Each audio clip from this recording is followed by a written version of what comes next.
I was driving to Roosters training. I told him I'm quitting. I'm turning the car back. I'm ring Robbo. I'm done.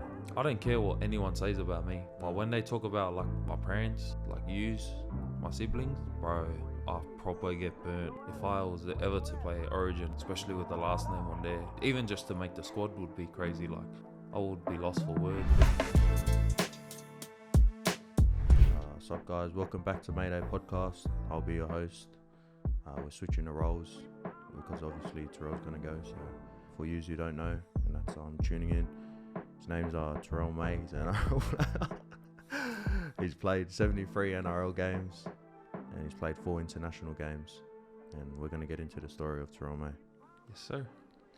All right, Terrell, what was life for you growing up in Mt Druitt in Tricky?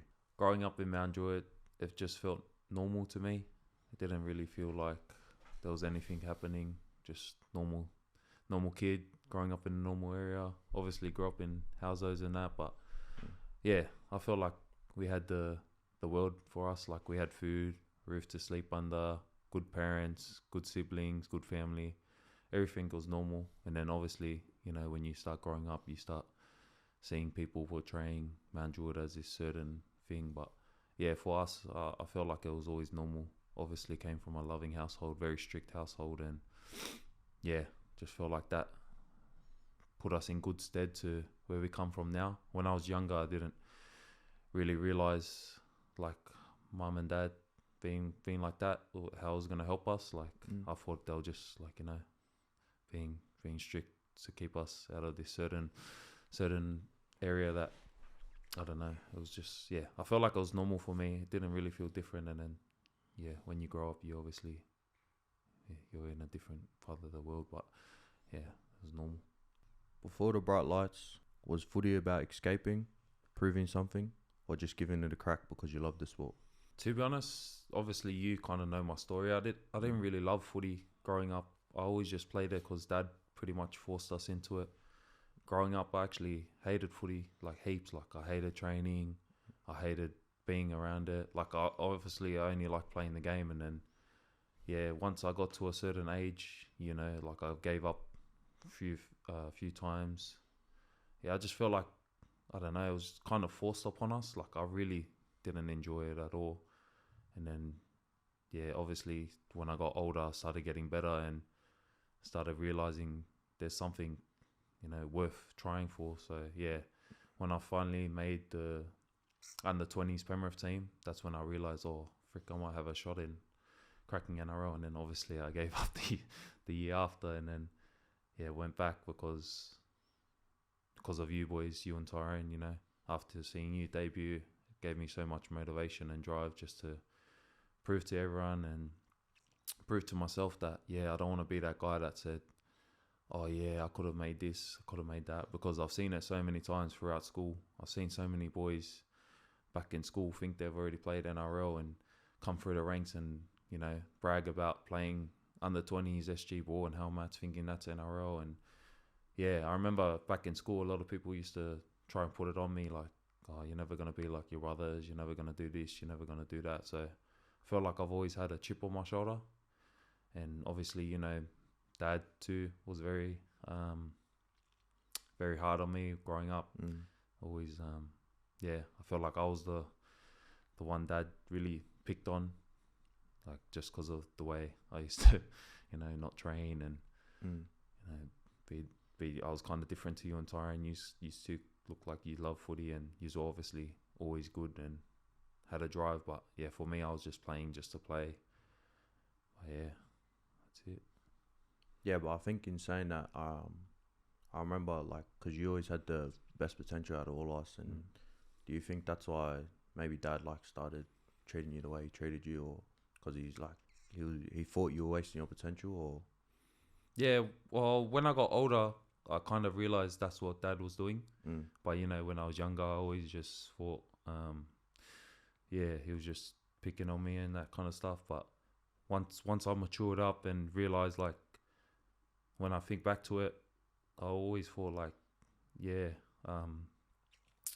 dad was really tough on you for a reason. And look at back then when I was younger, I didn't realize it was getting the best out of me, because it kind of made me into a person I didn't really want to be. But yeah, when I got older, I just, obviously making it now and how tight me and Dad are. So it was different back in the day for me.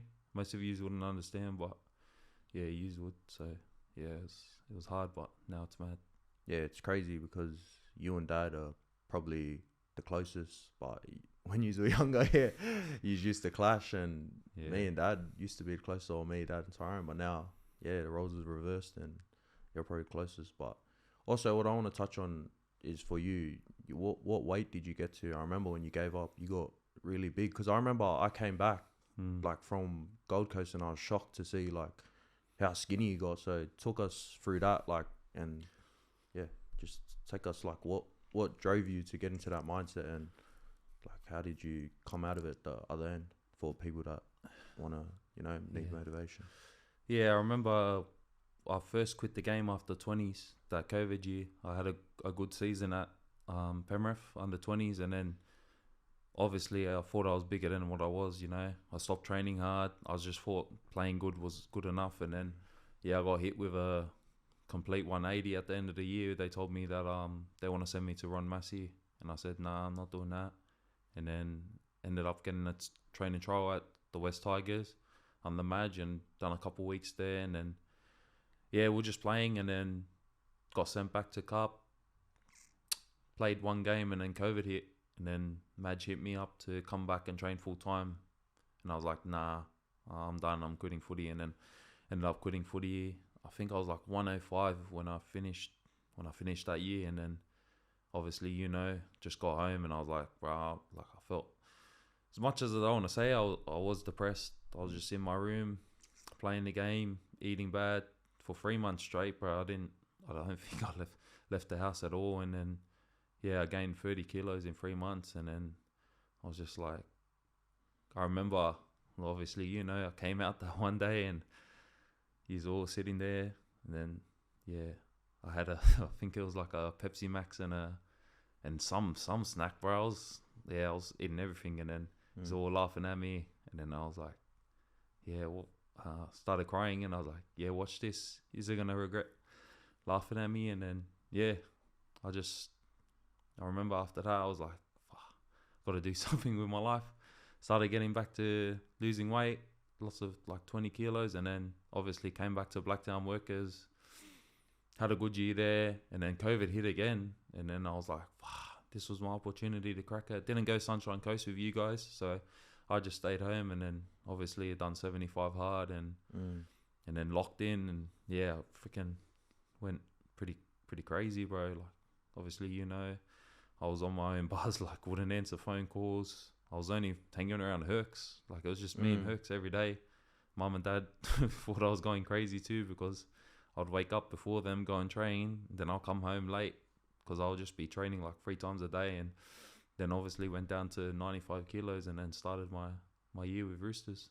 So because like I said, I remember coming back, and I remember you never used to want to train like at all, and then like I used to try and say, oh, let's go train. You're like, nah.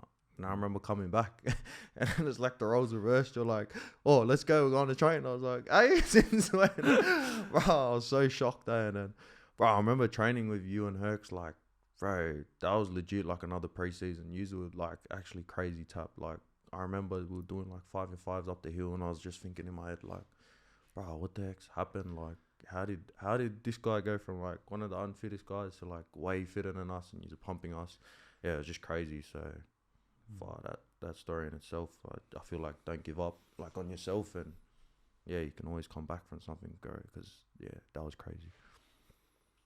All right, tell us about the moment when the Roosters told you we don't see you in our future. What went through your head after the 2-minute call with Trent Robertson? Nah, it was just, to be honest, I couldn't digest it for like a whole day. It was just like, what just happened? Is this real, surreal, and that kind of stuff. And obviously, I had the boys in the car, both the Tago brothers and Blory, and then they were just like speaking to me like, "Oh, bro, like, don't worry about it," and that. And then remember, we had a meeting for Samoa, and none of the boys knew what happened. Only Isaac and Jake and Blory. And I didn't go to the meeting, didn't tell anyone or anything. I just sat in the room and I was like, I told Isaac, because he was my roomie, I said, bro, I'm not going to the meeting. Like, I'm done. I'm flying home.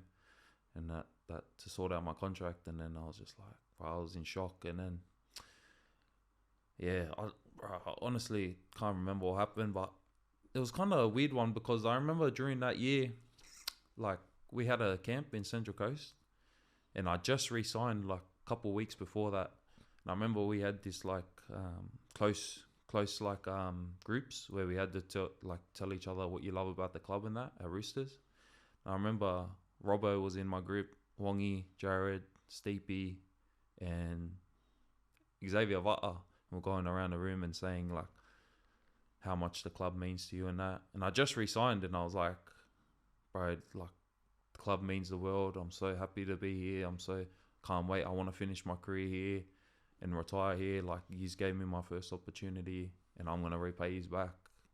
And then I remember like everyone went around and said one thing, and then Jared was obviously retiring, so Jared said like a few words. I won't go into details of what they said. And then Robbo said, yeah, I'm so happy you signed on. You're a big part of this future and all this stuff. Like, I won't go into too much detail, but yeah, just pretty much like gaslighting me the whole time. And I was like, yeah, bro, like, then I went home and told mum and dad, I was like, bro, like, Robbo sees me as this. And then, yeah, going back to that call, like, it was like completely different to what he said at Central Coast. But I understand like why they got rid of me now. Like, obviously you see them with their boys now. Like, you got Steve, Fiketti, Fahu, Spenny, Lindsay, like, they're stacked. So they needed to push someone on. So I kind of understand why he got rid of me, but the way it kind of went about, I just feel like it wasn't right. But it's all good now. I'm happy where I am, and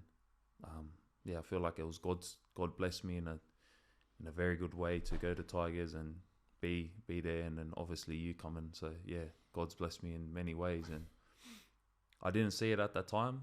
Like, I thought everything was just going back down, bro. And yeah, now I see it like, wow, God's a perfect planner, man. Like, he puts things in place for a reason, and yeah, I'm happy that I'm at Tigers, and especially with you and under the club now. So West Tigers came calling, and Benji Marshall used just 2 words: family first. When he said that, what went through your head, and is that what chose you to sign? Because I know you're big on family, and yeah, just talk us through what happened there. Yeah, I remember a few clubs came calling. There was actually like a lot, to be honest, but I told my manager, nah, I'm staying in Sydney. I don't even G up the other clubs. Like, tell them I'm staying in Sydney. So obviously I had the choice between Dogs, Tigers and Dragons. And then I remember when Benji called, and I was like, oh, no way. And then he's like, oh, let's set up a meeting and then we'll go from there. And I already met with Dragons already. So I met with them like a couple of days before. And I remember walking into the Dragons meeting. That was a good meeting too, but it was just all about like footy stuff. It was all about stats, like where I rank in this, where I rank in that, and all about footy. And then when I walked into Benji's meeting, bro, he had nothing about footy. I remember I took, obviously, Lottie and the kids. I took them with me, and then straight away he's like, oh, how's your family? Like, oh, I didn't know you had this.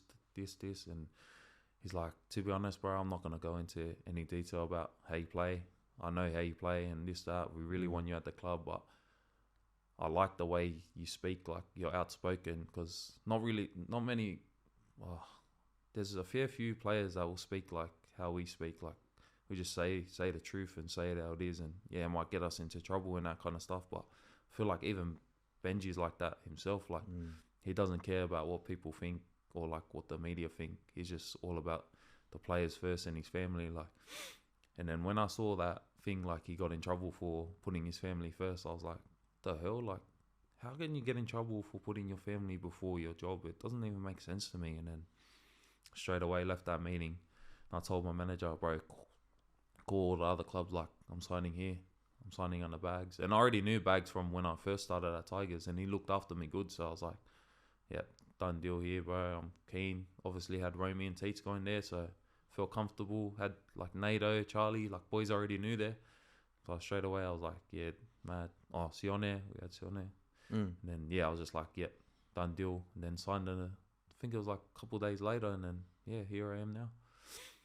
Yeah, for people who don't know, Bags is Benji's nickname. Oh yeah. Not ball bags. yeah, not ball bags. That's just his nickname. Since switching clubs, how much do you think you've matured? Are you lead by example type, or do you like laying down the law too? Nah, I think everyone knows the type of guy I am. Everyone knows the type of guy I am. I switched clubs, yeah. Obviously, when I was at Roosters, I was just, I think I was going well there, but I think there was too many big names in that team to be noticed. And then obviously going to Tigers, switching over, becoming a starter and playing these big minutes, you start getting noticed more and that kind of stuff.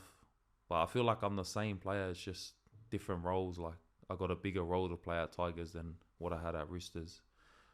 But yeah, switching over, it's like, for the leadership question, I'm definitely not a like lay down the law kind of guy. I'm very like immature, like muck around too much, and yeah, I just like once I go on the field, that's when I start leading. Like I think I do a complete 180 from what I am at training and like before the game, and then when I'm on that field, it's like a different person. Like I don't spray anyone or do anything. I just like go into this mode where it's like I'm serious for once, but I'm not like serious with my mouth. I just talk like a normal like footy player. But yeah, I think, I don't know, for that leadership stuff, it's kind of hard because everyone knows, like, people can't take me serious. Like once you get to know me, like, I'm never serious. So right, that's what like I think too. Even seeing you at training, I'm like, fuck this guy, bro. Like they say like train, like you're gonna train like how you play. Yeah.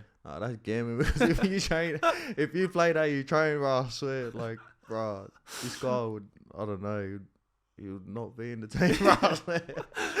Yeah. No, but I think it's also good that like the way you train is like you're just, you know what I mean. You obviously take your job seriously, but you also like you're not serious. Like, and I think that gives like a lot of boys like, I don't know, like when I see it, I'm like, fuck, like maybe you don't have to take it seriously as serious as like you have to take it, if that makes sense. Like it's good to be serious, but not too serious to where like you start hating it. Yeah. I think that's like the good thing about you. Like you don't take it to a point where you start hating the game and it's all about like the game. It's like you still have fun with it.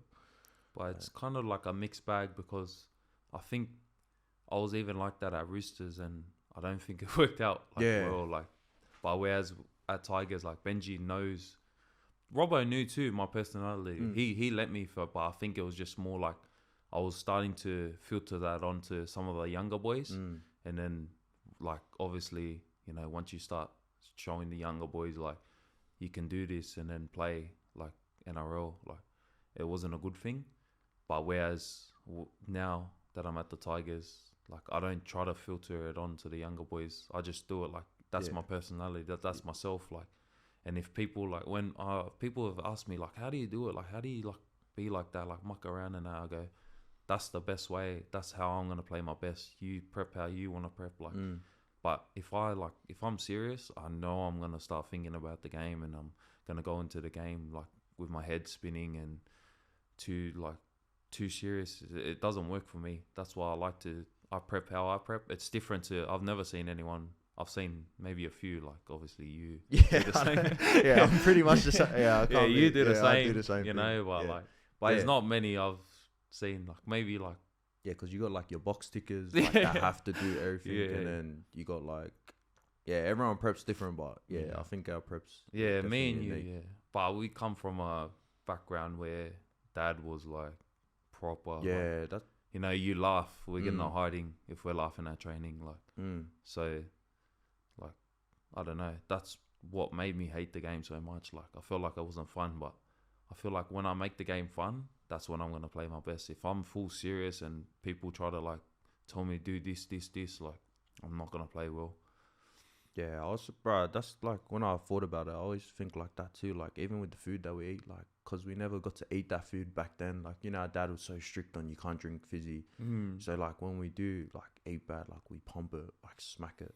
So, Yeah, but even when I was younger, I used to like, you obviously know, I used to steal the snacks. Like down my pants and run to the room for all of us and copper hiding for my brothers and siblings. But I was the one that was always have to go and like dax the snacks and that. And my dad knew straight away. He's like, "What's that rattling in your pants?" Yeah, straight get a hiding. And then, bro, it was always me too. Like, And then, but yeah, like I used to, even now, like to this day, like if we eat bad in front of dad, he's full like, Like, you know, he goes off, like. He doesn't even have to say anything. You just get that look. Yeah, the disgusting look, like.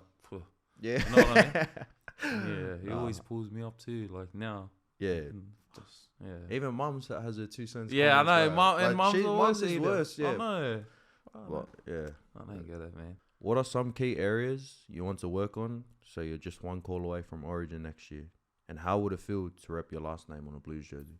There's not one key area. I think there's many areas in my game I need to work on. I'm trying to improve my game every single day, but the reason that I got for not playing Origin is a very good reason, and I feel like I'm not going to tell you what it is because I want to try and like next year come in and master that, so I do get the call for Origin. But yeah, I know what I need to work on. There's plenty of things I need to work on, and that one thing that Laurie told me to work on, like, yeah, I know that's one thing that will definitely get me into the team, and I'm definitely gonna take that on board and try and put it into my game more and more. And I feel like I have been like since that talk with him, I feel like each week I'm getting better with what he told me to do, and yeah, it's just trying to do it every week. And because people see these stats and all this and think it's mad, but not many people see the stuff like you do off the ball, like the kick chases, the kick pressures, that kind of stuff. But I feel like that was instilled, like, bro, Roosters are, you know how Hayden Knowles is, like, you get statted, everything. So, like, I feel like I try and, like, put that into my game, like, focus on that the most, and then let the rest handle itself. And then for the second part, like, you obviously know, like, I feel like if I was ever to play Origin, like, especially with the last name on there, it's, I don't know, I don't even know how to explain it. It would just be crazy. Even just to make the squad would be crazy. Like, I would be lost for words, like, to even be mentioned in a squad. Because I never grew up playing anything. Like, me and you, we couldn't even make the school, like, what was it called? I made it to MCS, but but I passed the MCS. I couldn't even make I couldn't make the school footy team. So like, imagine representing like NRL, like, even to just play one game, it's overboard. But imagine to play Origin, bro, in front of your whole state. Like, when we were younger, we used to punch on over that stuff. We used to have school footy games, like, bro, it was like, it's such a big thing, especially out west, bro. Like, bro, I'll be lost for words, man. But obviously, it'd be a massive moment for our family because none of us have done it. Like, we've all played for Samoa, we've all played NRL, but no one's yet to crack the Origin arena. And I feel like that's something brewing up, but I want to focus on Tigers first and then let that come. But yeah, hopefully both of us next year can get into it. Because I know, to be honest, I know when you're at your best and you've only been here for, training for 6 weeks, give you a full preseason under the belt, and yeah, I know we can both make it. Like, not being cocky, but I'm being confident. Like, I know we can both confidently make that team. And yeah, there might be people saying, nah, you this, but yeah, you just gotta watch and see. How did Dad help you build resilience, or was it the things he didn't say that made you go find yourself? My dad built it since I was young, bro. Like, when I was younger, I'll be honest, from what was it, the age of 4 to like 12, bro, I was an animal at footy, like, proper, like, winning like, I still got the club records at Mitchell for winning. Everyone knew, like, our family, like, me and you, like, not really Tyrone, he wasn't really a gun back then, but me and you back in the day, like, Dad built like that hard resilience But from the age of 12 up, like to like 20s, that's when it was the hardest time for me. Because obviously I got, like, everyone was hitting their growth spurt and getting better. And I was just getting worse and worse and started hating the game more. And then obviously fell out. Like, when I was 12, I hated footy, like, all the way till like 18. And then, yeah, my dad used to just, pick on me overboard. Like, oh, I don't even know. Like, there was so many times, like, I was just like, I remember when I was younger, I'd always, because my mum worked Arvo and my dad worked Day. morning, day. Yeah.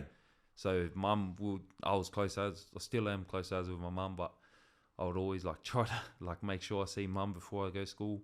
And then I remember like when dad picked us up for school or we got home from school, I would be like, I hate this. Like, I just want to go bed already. Like, because I knew we would have to train or like clean or do something like I didn't want to do. And yeah, I remember dad would always make me do it, like, and let you two do whatever. And yeah, it built so much resilience into me.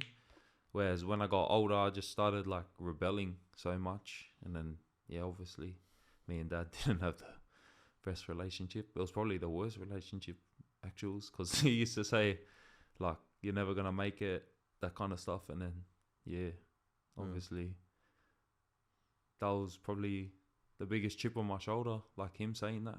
And then next minute, I made it. So, yeah. But now our relationship's mad.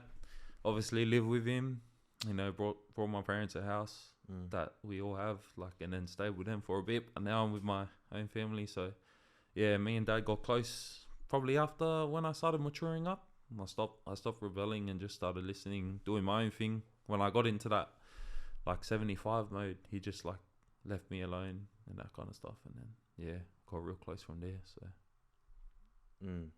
yeah, I feel like, out of all of us when we were younger, this guy definitely copped it the most. Easy by far. But dad's admitted that on a podcast, and yeah, like he said, now used to are the closest. yeah. Low-key jealous. No, it's good to see, like, it's switched, and yeah, finally now you're so close. It's actually crazy to switch, and it's amazing to see for us, the family. But yeah, it's good. You did a marathon training over the off season. Were you proving something to yourself, or gearing up to play 80s in the middle? And would you do it again? Yeah, shout out to my brother Paul Blake. Most of you probably know Bolo. He motivated me so much. He just said, because we were in York for England for our international games, and he came and done a marathon there. And then he came and hung out with us for like 2 weeks. He's one of my boys from high school. Grew up with him. We're still boys now. He's my baba as well. So, yeah, I just said to him, like, I was like, I just threw it out there. I was like, fuck, bro, I want to do a marathon one day. And this was October. And then he's like, lad, let's do a marathon in December. And I was like, yeah, mad. Thinking he was going to forget about it. Oh, bro. And then next minute, it was like, bro, I was training hard. I wasn't even training for the marathon. I was just thinking, like, well, I got to train for preseason, this, that. And then he hit me up like a week before, and he's like, "Oi, lad, we got to do the marathon. Remember, you told everyone you're gonna do it, so we got to do it next week." Bro, I was eating bad, training like wasn't even training. And then we just obviously done the marathon, and bro, I'm telling you, that's the hardest thing I've ever done. And I want to do it again, but I want to get the official thing, because we only done it, like, we just done the 42.2 Ks. But yeah, that's the hardest shit I've ever done, bro. I couldn't walk for 3 days. I remember, like, every time we stopped for, like, our 10K break, bro, my legs were, like, I don't know, like, I was cramping. I felt like my legs, someone was stabbing my leg every time I even moved. And I didn't do it at the best pace, but I still got it done. And if I didn't have Paul and that there, like you guys, to come help me do some laps, the Tago brothers, Zane and Herx, I never would have completed it. But yeah, shout out to them also, Paul. And I definitely want to do a proper one, like, to get the certificate in that. And me and Paul's been teeing it up, but this time I'm actually going to train hard and try to get under 4 hours and then get the certificate in that. But yeah, it's a mad experience, because we had an army camp in February, so every time I thought of something hard, I went back to the marathon and I was like, nah, this is all good compared to the marathon. So yeah. Switching roles today. Why launch the Mayday podcast? Is it about giving others space to tell their stories? Or is it a creative outlet you want to build for years to come? I feel like it's a bit of both, eh? Like, I've always loved like YouTube, Twitch, like podcasts, Joe Rogan, that kind of stuff. So I've always wanted to get into it. And I remember like, I've always held off on stuff like when I was younger. But now, like, bro, if I say I'm going to do something, I'll proper just do it. Like, even if it's like the next week, like, I remember I said I'm going to do this podcast. And then, bro, like 2 weeks later, we started it. And then I was just like, I remember Isaac and Sony brought it up to me. They're like, bro, you're the only one like saying you're going to, like, the stuff you're talking about, you're doing it. I was talking to Sony last week about it. And I was like, yeah, bro, I'm just trying to like build my platform and do something I love. Because I enjoy doing this kind of stuff. I enjoy speaking, like, not how the media wants us to speak, you know. Because obviously I never speak how they want to speak. Like, I'm always outspoken and saying stuff sometimes I shouldn't be saying, and which is my own fault. But I'd rather tell the truth than be a fake person and go around and, you know, portray this fake image and that kind of stuff. So yeah, also for my guests, I'm just trying to give them a different platform. Like, I'm trying to bring boys on that feel comfortable with me instead of speaking out, like getting told what to say and that kind of stuff. Because obviously when you're in the NRL, you got to be like in a certain image to fit the NRL description. So I've been in trouble, well, we've been in trouble a few times for being outspoken. So yeah, there's a fair few of us that, you know, say what we shouldn't be saying, but that's the truth. And yeah, I feel like this is a podcast where people can come and tell their stories, do whatever. Every time I have a guest on, I let them pretty much tell me.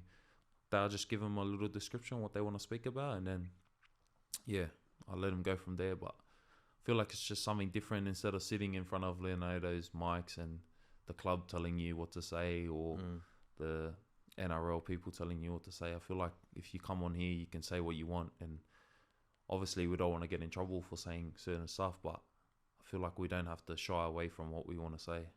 When you're behind the mic, what do you want listeners to walk away with from your storytelling today? It's a weird one because I've always wanted people to like motivate people in that kind of sense. Because I remember when I was younger, like I always got demotivated from dad. Like he would always make me want to quit everything, like the way he treated me and that when I was younger. And then the flip side of that, mum, bro, like she used to motivate me every day. I remember like when dad would come and give me a hiding and that kind of stuff, or like tell me I'm not this, like all this stuff I don't really want to go into. I remember mum would be like, don't worry son, like trust me, you're gonna make it. I know you're definitely gonna make it. Like every time I got demotivated, I would run to mum, and then straight away she would be like the opposite of dad. She would be like, I know you're gonna make it, trust me, like just keep training hard, keep doing this. Like I know it might not seem like you're gonna make it at this time, but like I was a young kid too. This was my teenage years, like of being not making nothing, and mum always motivated me every day, like just keep going. But not just mum. I remember Sophia and Chinny, like my aunties, Lisa. They would always be like, "Don't," because they call me Sata. That's my nickname, my Samoan nickname, Sata. So they would be like, Sata, like you're gonna make it. Trust me, like, bro. Every time, like it was like they wouldn't even watch my games too. Like they would just see how dad treated me, and they would always come up to me and be like, "Trust me, you're gonna make it. You're all gonna make it one day. Like, you trust me." And that, and I was like, bro, like, why are they saying this? Like, because dad knew footy, and dad would come watch our games, so I'd always be like, "Nah, I'm not." Like, my dad knows, like, this, that, and then flip side of it, like, you got your aunties, your cousins. Like, I remember, like, any May and all that. They would be like, bro, you're gonna make it, like, all the boys. And I was like, bro, I'm never gonna make it. Like, just let Tiny and Tyrone do their thing, and I'll just stand here and, like, be their brother. Like, sweet, it's all good. And then, yeah, it's always stuck by me. Like, don't let people tell you you're never gonna make it, because at the end of the day, it's on yourself. Like, dad used to say that stuff, but it kind of gave me a chip on my shoulder to prove him wrong. Like, I've always been trying to prove him wrong. Like, no one else. Like, I've always said, like, I'm going to prove my dad wrong. Now he never says it. Like, if I have a bad game, yeah, he'll tell me, but he doesn't pull me down the way he used to. And, yeah. But, yeah, I just feel like for listeners today, it's like, bro, even if you're Div 2, Div 3, never played footy or, like, anything in life, if you want to go and strive to, like, do that, go and do it. Don't let no one tell you, like, you're never going to be this, you're never going to be that. So at the end of the day, like, they're not in your shoes. Like, you're in your shoes every day. You know what you can do. And if you just keep working hard and striving to do that, even if you just gave it your best, like, tried your best and it didn't come off, like, yeah, just remember, like, yeah, at least I gave it my all to do what I want to do. But, yeah, don't let... The one thing I want my listeners to leave with today is don't let no one tell you. I remember back in school, all those Gronk teachers used to tell me, like, bro, you're never going to make it. There was a few, I want to name drop them too, but there was a few teachers that used to say to me, like, bro, you're never going to be like your brothers. Like, you suck at footy. Like, just go and try and be good at school. Like, bro, and like, I was just like, bro, why are you saying that to a kid, like a teenage kid? And yeah, I just feel like I've always had this chip on my shoulder to prove people wrong, and I'm still trying. Like, even now that I'm in the NRL, like, you still get these guys, like, saying stuff every single day at you, and yeah, you want to prove them wrong, but sometimes I do get caught up in that media stuff, like, and look at comments and that, and just think, like, bro, you've never played footy in your life. Like, you're sitting on a couch trying to tell me how to play. Yeah, but that's the one thing I want to leave my audience with is try your best, give it all you got, and then don't let no one tell you what to do. I remember I got hit with in year 12. I still remember vividly. I got hit with I was going to be a trolley pusher. I know which teacher that was too. I feel the ways that I know that when this teacher said it, but it is what it is. It's not a proud streak to have, but the Tigers have finally broken the run of wooden spoons. How much confidence does this give us to build a stronger platform for next season? Yeah, I feel like everyone's talking about the wooden spoon, but like, I came in this year thinking, like, oh, like, I want to, like, every time I go into a game, I want to win. Like, I hate losing, bro. Like, that was instilled from a young age. Like, we've hated losing this whole time. But obviously, we're building something at the Tigers. Like, it's not going to be, you know, they've had, 3 wooden spoons. So we're doing better this year. But still, I think it's not good enough. Like, from my point of view, like, me, just myself, like, not the team, not got nothing to do with them. I think top 8 for, like, me would have been, like, minimum, like, top 8. But obviously we're still in a run for it, so hopefully we can win 4 in a row and then other teams kind of lose. But yeah, I feel like even for next year, like, we are building something very special at the Tigers. Obviously we've got a young playing group, and a lot of those boys haven't played finals, like, that have been at the club for a while. But I feel like once we start getting into those big games and start building our foundation on how we want to play. Like, look at the game last week, like, Dogs. Like, no one gave us a shot, and then we went and had a pretty good win at it over them and played the style that we want to play. But I feel like we're just still learning how each other play and still building connections. But for, like, the top 8 stuff, yeah, I don't want to miss a finals. So hopefully we can make finals and make a run. But yeah, we're building something special, and hopefully you can stay on. You know, they can do a few more signings and just, yeah, get to where we need to be, because I think next year is going to be, like, proper, like, where people say if they don't make top 8, then, yeah, stuff's going to happen. But, yeah, a lot of people wrote us off this year too, said we were going to get a wooden spoon, but now I think it's impossible. But, yeah, we just want to focus on ourselves and win games, not really let the outside noise affect us, and just build into what we know we can become. So that's what I want for the team and for the culture. But I know there's something brewing. So, like I said, you just got to be inside the 4 walls to know and to see what's happening. But it's not going to come overnight. It's going to take a while. If you could send one message to your younger self, the kid who didn't make the rep sides, what would it be? Yeah, probably just changing my mindset, when I was younger. Like, I've always had the talent, I just never had the hard work behind it. And I think that's why me and Dad had a really rocky relationship, was because of that. Like, he knew I was talented, but he knew like I was lazy and didn't want to train hard and really didn't want to listen. Like, I listened when it came to like cleaning and that, like at home, like I always tried to listen. But when it came to like training and that, I was always just like, you know how I was. Like, if Dad told us to make this time, I would I still couldn't make it, but I'd purposely like make sure I don't make it like overboard just to make him angry. Like, and then yeah, like I would just, cause I didn't want to train with you. Like, I wanted to do my own thing. Like, I was so lazy and that kind of stuff. I feel like my mindset back then was just like, but then again, I was a young kid. Like, you don't know different. Like, I didn't have the love for the game like you guys. Like, you and Tyrone loved it. Like, you's breathe and bred footy. Like, not footy, like just train. Like, you love training, not footy. Like, training. You just love training. Yeah, I wouldn't say footy. Yeah. Even for you, I know with footy, like you don't. But for training, like you loved it, bro. You used to go and do your own stuff, like train, like abs, boxing, you know, freaking push-ups every day. You and Tyrone, and Tyrone used to go on runs and that by himself, and I was like, bro, what he's doing, like. And I would stay home and play the game, or like I would stay home and just be lazy, or like watch TV. Whereas you and Tyrone were always doing something, and I was just like, nah, that's not me. And then, yeah, I feel like for my younger self is just, I wish I had a strong mindset how I have my mindset now, because it would have fixed a lot of problems, and I probably would have made like teams and been in the grades earlier, to be honest, if I was doing that. But for those guys that get into NRL quick, like, maybe you should explain that more, because you debuted young. Like, I didn't debut young. I debuted at 23.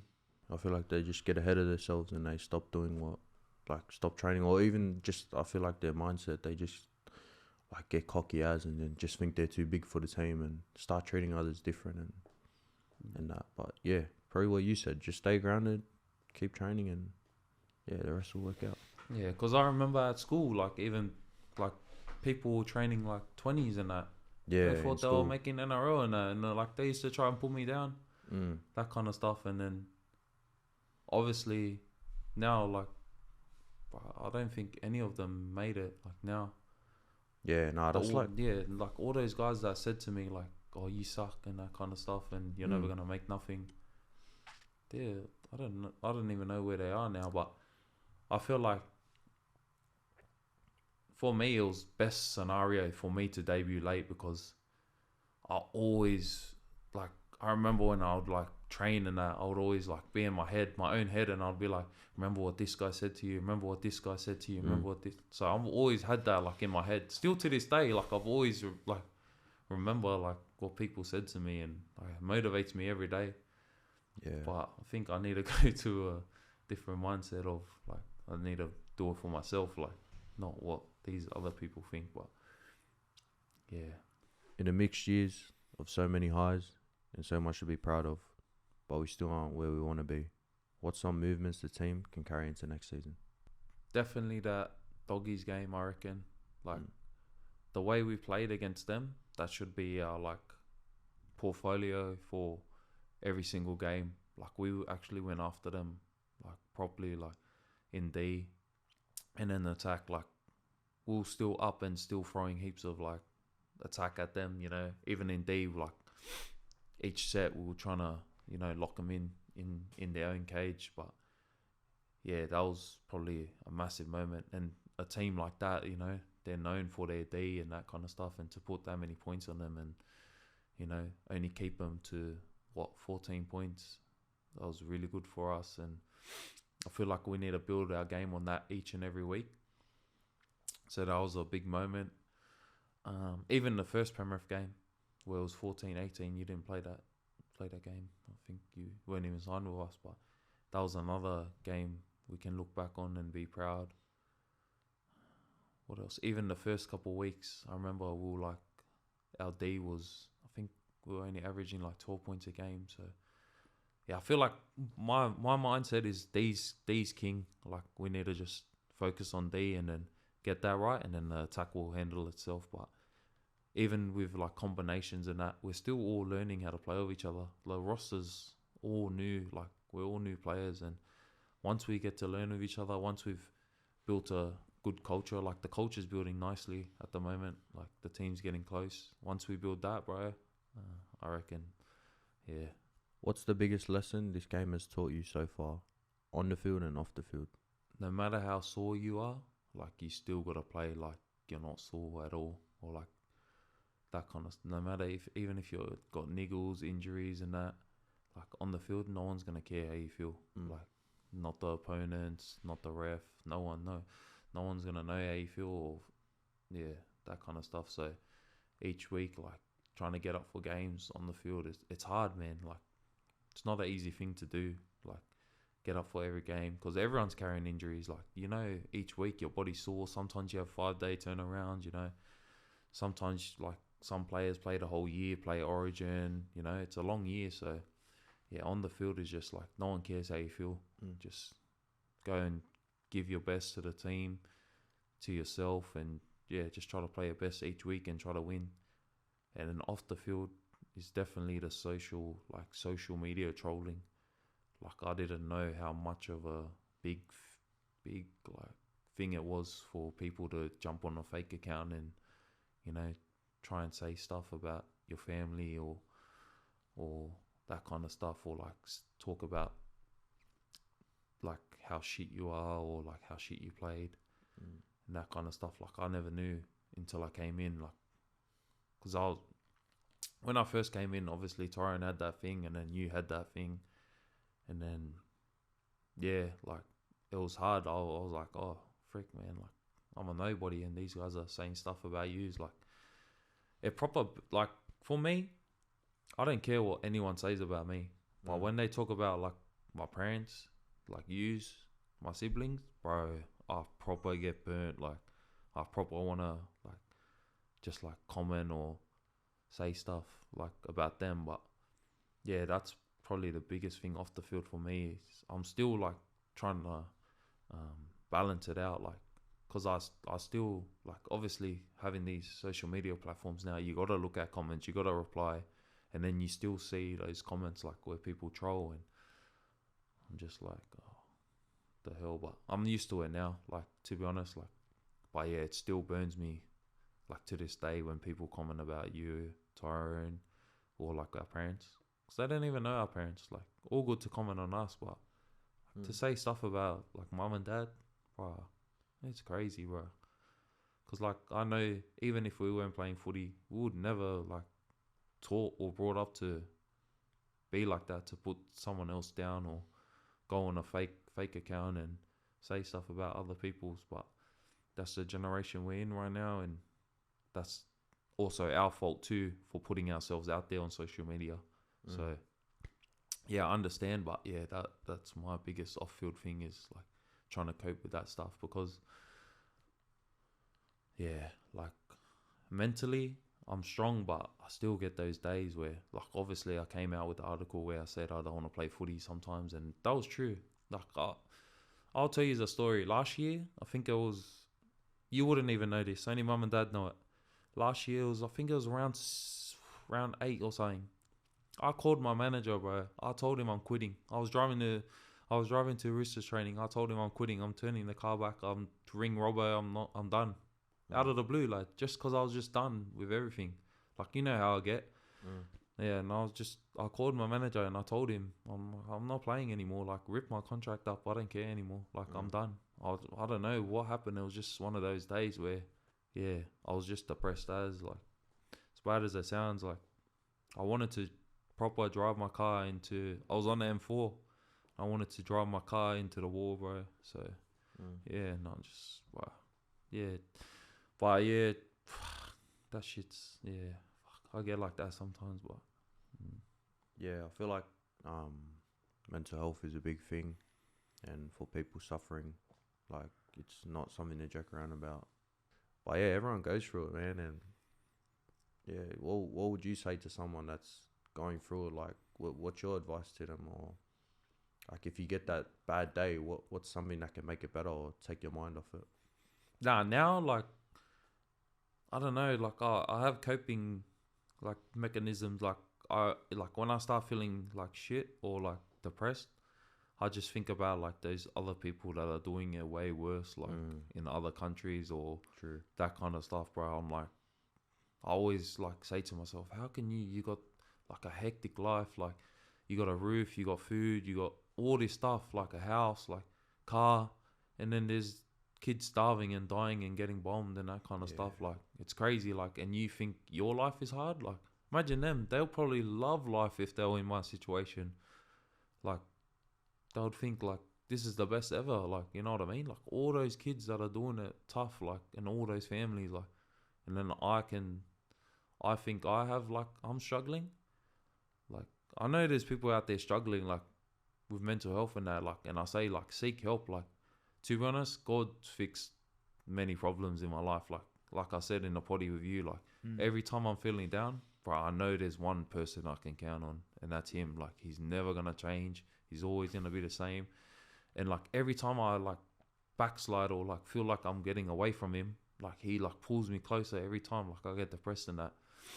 Like so, like that's probably my biggest thing is going back to God, and then just knowing, like, I know there's people that should seek help and that, like, even though we got a good life in Australia, like, still seek help. But for me, like, like I said, when I cope with it, it's when I think about all the other stuff, like all those other people doing it way worse than me, and I can sit here and say, you know, I'm doing it tough. How can I sit here and say I'm doing it tough when those people out there are proper doing it tough? Like, that's a struggle. That's like reality, man. Like we out here living our best lives compared to that. So yeah, that's what I think of when I get depressed and shit.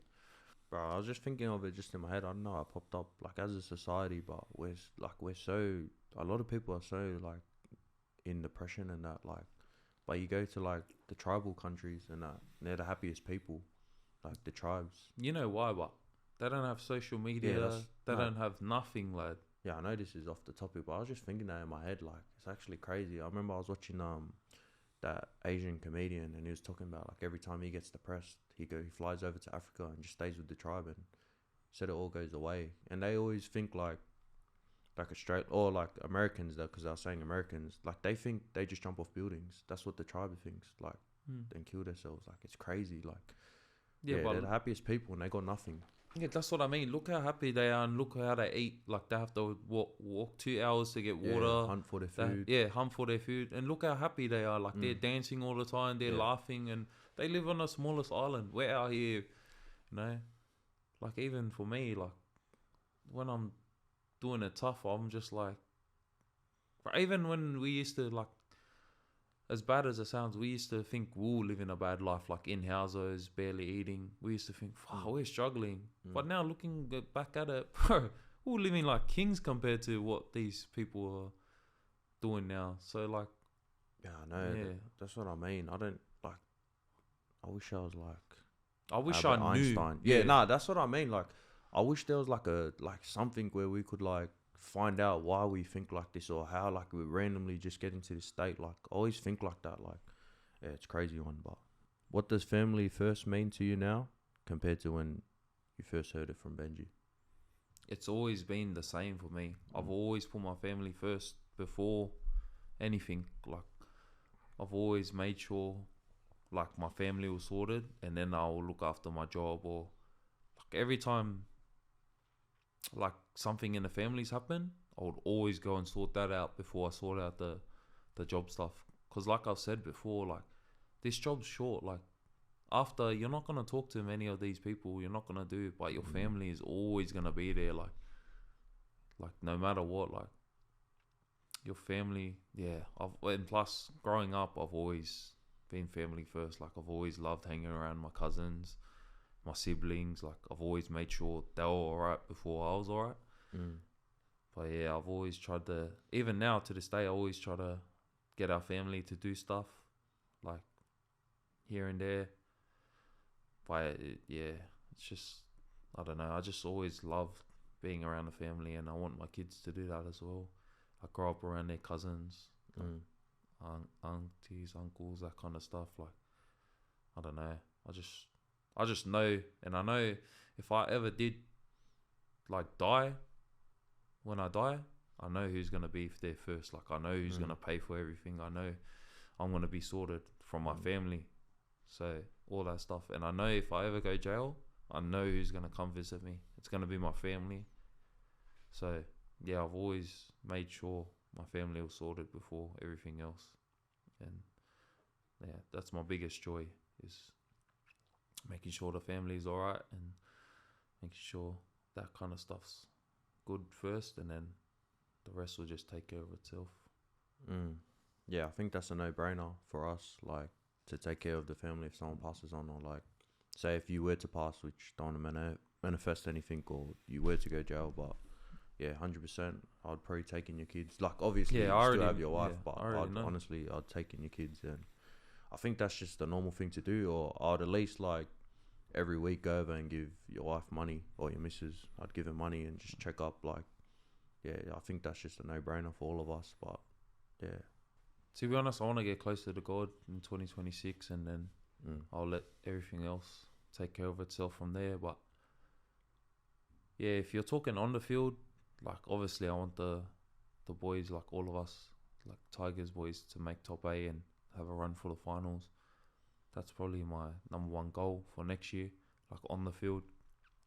And then obviously get you like signed and ready, done deal with us, so we can stay on together and that kind of stuff. And then those are my two main goals. And then if I'm talking like individual, obviously play for, my main goal would be to play Origin.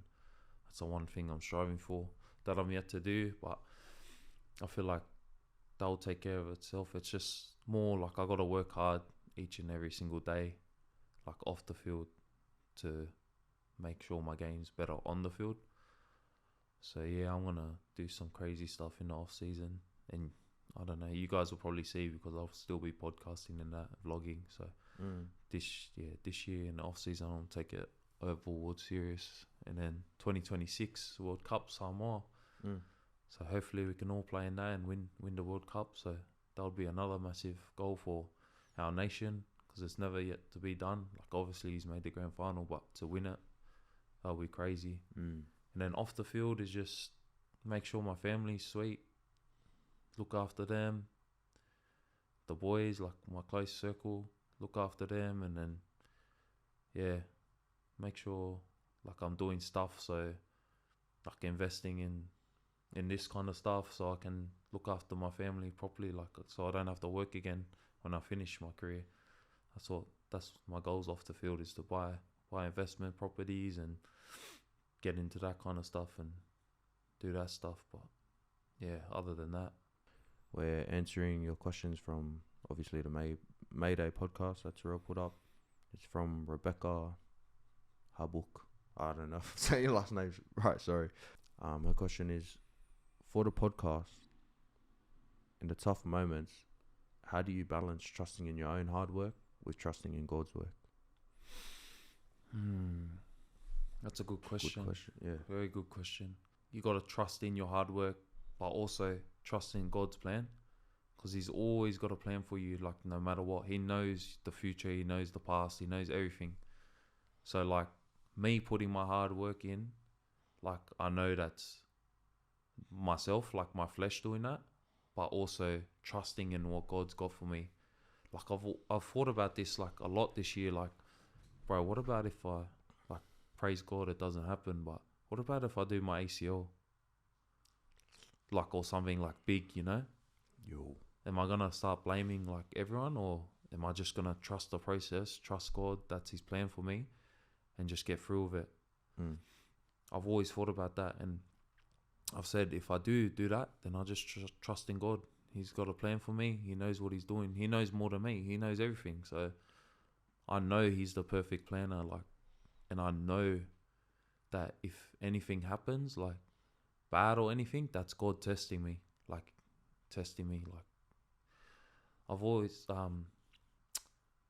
Pastor John, like our old pastor, always said this: God gives his hardest battles to his toughest soldiers. So I've always thought of that, like, if there is anything like bad that comes my way, like anything, like now, like the mindset I'm in now, like 2025, like I'm just gonna trust in God and let him handle it. Obviously, it's gonna be me as well. Like I'm gonna have to put in the work and that kind of stuff. But at the end of the day, like I said, God knows everything. Like He's gonna know if you're gonna come out of it stronger or come out of it weak. So yeah, for that question, I'll just say probably trust. Like not even probably 100%, just trusting in God's plan and process. And yeah, we'll leave it at that. Well, guys, that sums up the questions for Terrell. I think there's some key takeaways, and yeah, obviously it's going to be out on all platforms. Tune in, and yeah, it was good to be your host. Terrell May, baby. Woo! Yeah.